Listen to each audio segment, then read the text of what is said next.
Can a chip off the old block help supersize your business? Sharon Horne-Ellstrom here.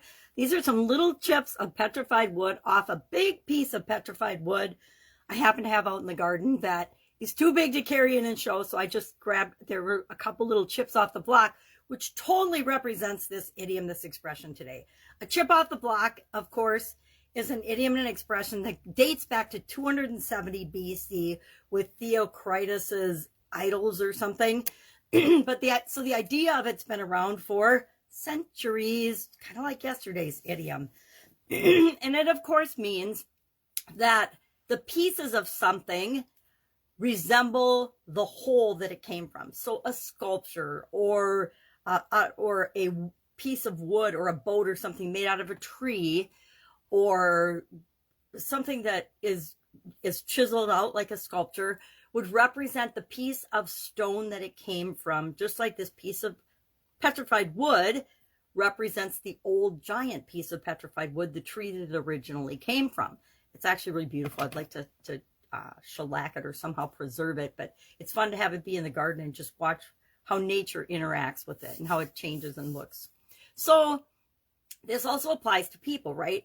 Oftentimes we are compared to people that we are related to. I resemble my dad, for example. I looked a lot like my dad. I'm also a lot like my father in many ways in terms of our career paths, our beliefs, and our ideas. My dad passed away several years ago, but I am still very much a chip off the old block.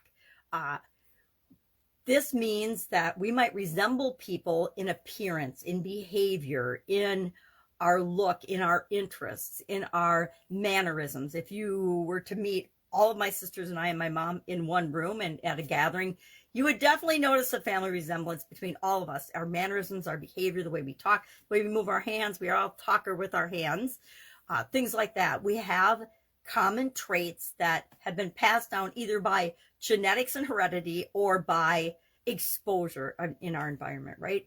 The power of our environment to mold and shape who we are is huge, and sometimes we underestimate that.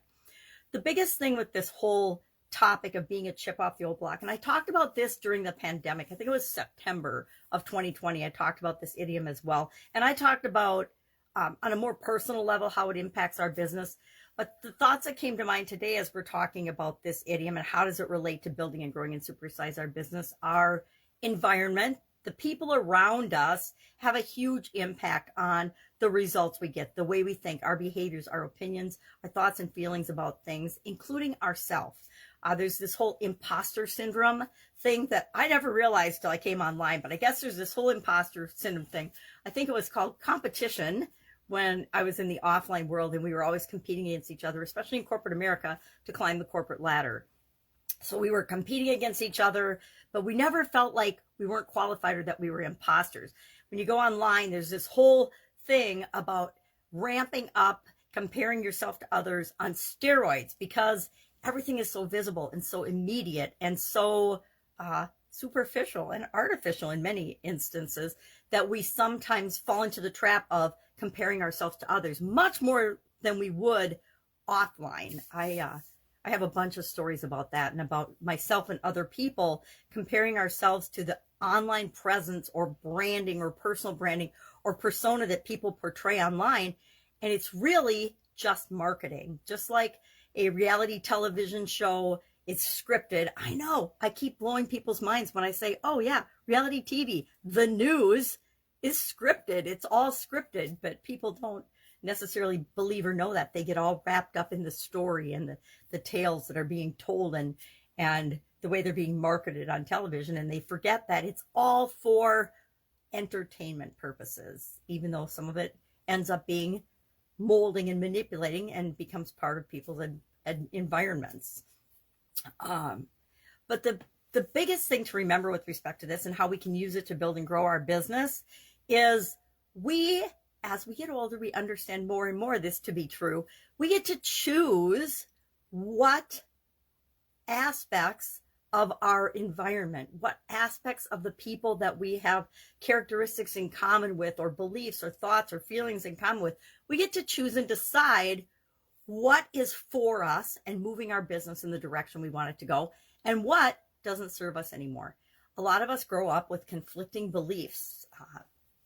And those beliefs, until we reconcile them, they will stop us and hold us in a pattern of repeating the same behaviors, the same, we'll do the same things over and over again, kind of like the definition of insanity, wondering why we're not getting different results, until we realize that on a subconscious level, we have things that are competing against each other. Our sense and our desire for security is beating up against our desire and safety, is butting heads with our desire to supersize and grow our business. And until that gets resolved by us, because no one else is going to do it for us, we will continue to struggle. And then all of a sudden, when we resolve conflicting beliefs like that, it's like the floodgates open and success becomes a lot more easy, or growing and building and supersizing our business becomes a lot easier. So thinking about imposter syndrome, thinking about comparing ourselves to others, thinking about competition, I think that the biggest lesson I've learned in all of those areas and all those topics, and as far as environment, is I have the personal responsibility and the personal power to choose what I want to be, who I want to show up as, how I want to interact with other people in the world. And it is up to me. What's right for me might not be right for you. What's right for you is probably not right for me in many instances, but it's up to us to just be ourselves and create the life and the business that we want. So I am definitely a chip off the old block. I am proud to be a chip off the old block. Both my mom and my dad and my grandmas and my grandpas and my sisters and my friends, I pick and choose the characteristics that they have that I want to model, and I model those. And I actually don't just model them, I be them.